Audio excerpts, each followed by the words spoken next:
ఒక హీరో తన peak stage లో ఉన్నప్పుడు సినిమాలను వదిలేసి రాజకీయాల్లోకి వచ్చి గెలవడం అనేది చరిత్రలో అరుదు. అదే తలపతి విజయ్ సాధించారు. కేవలం నటుడిగానే కాదు, ఇప్పుడు ఒక రాజకీయ శక్తిగా ఎదిగిన విజయ్ తలపతి ప్రయాణం ప్రతి ఒక్కరికి స్ఫూర్తిదాయకం. అతని యొక్క మోటివేషనల్ జర్నీని చూద్దాం. Let's get start.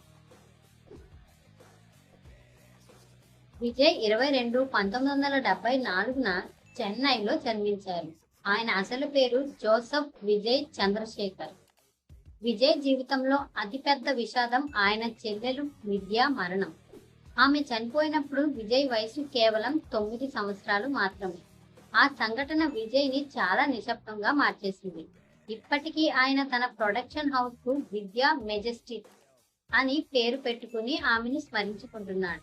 1984లో వెట్రి సినిమాతో బాలనటుడుగా కెరీర్ మొదలుపెట్టాడు విజయ్.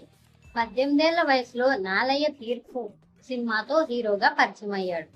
ఆరంభంలో ఆయన రూపం గురించి, నటన గురించి పత్రికలు దారుణంగా విమర్శించాయి.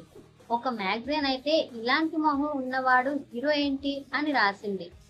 1996లో వచ్చిన పువ్వే ఉనక్కాగా ఆయన కెరీర్ ను మలుపు తిప్పింది.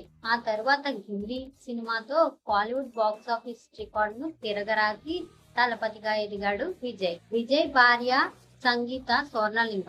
ఆమె విజయ్ కి పెద్ద ఫ్యాన్. లండన్ నుంచి ఆయనను కలవడానికి వచ్చి ఆ పరిచయం కాస్త ప్రేమగా మారి 1999లో వివాహం చేసుకున్నారు. వీరికి 2 పిల్లలు, కుమారుడు జాసన్ సంజయ్ మరియు కుమార్తె దివ్య సాహ. 2026 అసెంబ్లీ ఎన్నికలు. ఫిబ్రవరి 2, 2024న తమిళగ వెట్రి కలగం టీవీకే పార్టీని స్థాపించి సినిమాలను స్వస్తి పలుకుతానని ప్రకటించి షాక్ ఇచ్చాడు.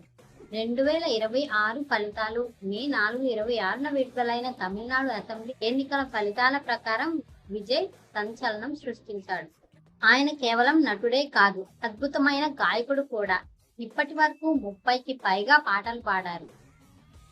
విజయ్ మక్కల్ ఇయక్కం ద్వారా వేల మంది విద్యార్థులకు ఉచితంగా భోజనం, పుస్తకాలు పంపిణీ చేయడం ద్వారా గ్రౌండ్ లెవెల్లో బలమైన థియేటర్ ను నిర్మించుకున్నారు.